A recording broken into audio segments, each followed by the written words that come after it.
दोस्तों अब से 9-10 साल पुरानी बात है।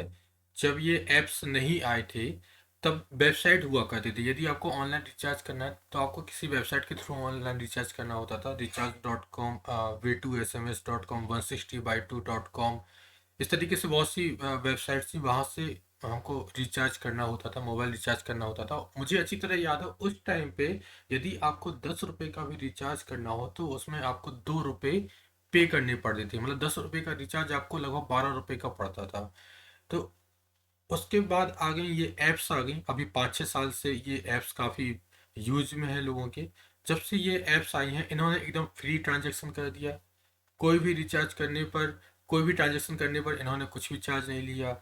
तब से उन वेबसाइट का काम बंद हो गया है और ये अभी तक जितने भी लोग थे जो भी ऑनलाइन ट्रांजैक्शन कर रहे थे वो सब फ्री में कर रहे थे ऑनलाइन ट्रांजैक्शन।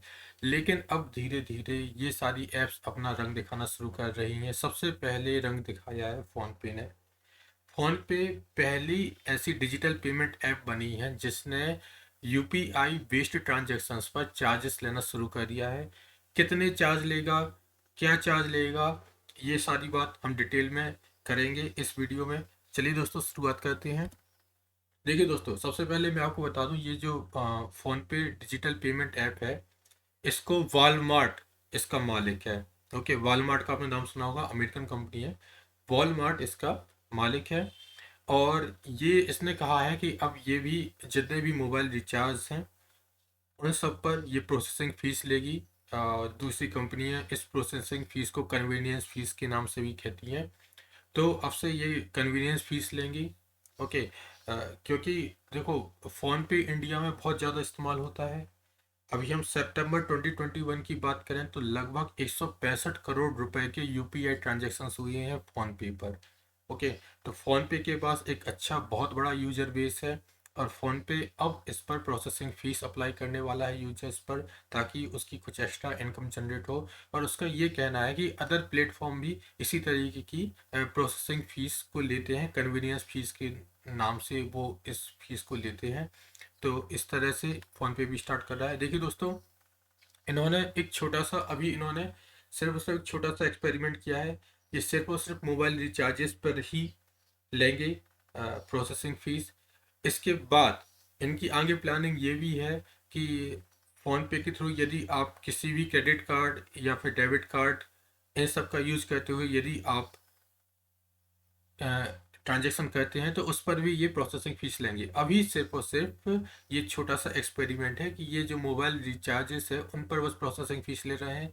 ये एक्सपेरिमेंट इसलिए किया जा रहा है, छोटा सा एक्सपेरिमेंट इसलिए किया जा रहा है ताकि फ़ोन पे को पता चल सके कि मैं जब फीस अप्लाई कर रही हूँ तब यूजर्स पर क्या इफेक्ट पड़ रहा है। यूजर्स ट्रांजैक्शन कम कर देते हैं कि नहीं करते हैं, कैसा क्या यूजर्स फ़ोन पे अनइंस्टॉल कर देते हैं कि नहीं करते हैं। तो ये छोटा सा मतलब क्या इफेक्ट पड़ेगा प्रोसेसिंग फीस लेने का। तो इस तरीके से ये एक्सपेरिमेंट हो रहा है। यदि इनको लगता है कि यूजर्स पे कोई इफेक्ट नहीं पड़ रहा है, यूजर्स खुशी खुशी 1-2 रुपये दे देते हैं प्रोसेसिंग फीस के नाम पे, तो ये आगे अपना जो एक्सपेरिमेंट है वो बढ़ा सकते हैं। मतलब कि जो क्रेडिट कार्ड के थ्रू जो भी पेमेंट होंगी उस पर भी ये प्रोसेसिंग फीस ले सकते हैं दोस्तों। ठीक है। तो दोस्तों इसके बारे में आपकी क्या राय है आप कमेंट सेक्शन में ज़रूर बताना। चलिए मैं आपको बता देता हूँ। देखिए दोस्तों, यदि आप मोबाइल रिचार्ज करते हैं, यदि आप 50 रुपये से कम का मोबाइल रिचार्ज करते हैं तो आपको किसी भी तरीके का कोई भी फीस नहीं देना होगा। यदि आप 50 रुपये से ज़्यादा का रिचार्ज करते हैं, 100 रुपये तक रिचार्ज करते हैं तो आपको 1 रुपये प्रोसेसिंग फ़ीस देनी होगी। और 100 रुपये से ज़्यादा यदि आप मोबाइल रिचार्ज करते हैं तो आपको 2 रुपये प्रोसेसिंग फ़ीस के रूप में देने पड़ेंगे दोस्तों। चलिए दोस्तों, नज़र डालते हैं कुछ इम्पोर्टेंट पॉइंट्स पर जो आपके एग्जाम पॉइंट ऑफ व्यू से काफ़ी इम्पोर्टेंट है। आपके एग्जाम से क्वेश्चन आ सकते हैं। सबसे पहले तो इस समय जो फ़ोन पे डिजिटल पेमेंट ऐप है इसको इसका जो मालिक है वह है वॉलमार्ट। ओके। इसका हेडक्वार्टर बेंगलुरु में है।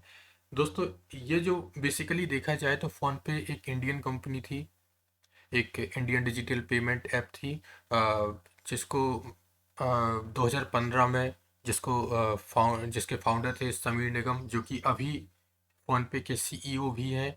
समीर निगम के साथ साथ Rahul Chari and virgin engineer, ये दोनों को फाउंडर थे। ओके। तो बाद में जब ये जब ये फाउंड हुई थी उसके बाद इसकी पेरेंट कंपनी बनी थी फ्लिपकार्ट। उसके बाद फ्लिपकार्ट से वॉलमार्ट ने इसको ऑन कर लिया है फ़ोनपे को। तो ये सारे इंपॉर्टेंट पॉइंट्स हैं जिनको आप नोट डाउन कर लीजिए, आपके एग्ज़ाम में क्वेश्चन पूछे जा सकते हैं करंट, क्योंकि ये अभी बहुत ज़्यादा चर्चा में रहने वाला है। तो वीडियो अच्छा लगा है लाइक कीजिए, चैनल को सब्सक्राइब कीजिए। धन्यवाद।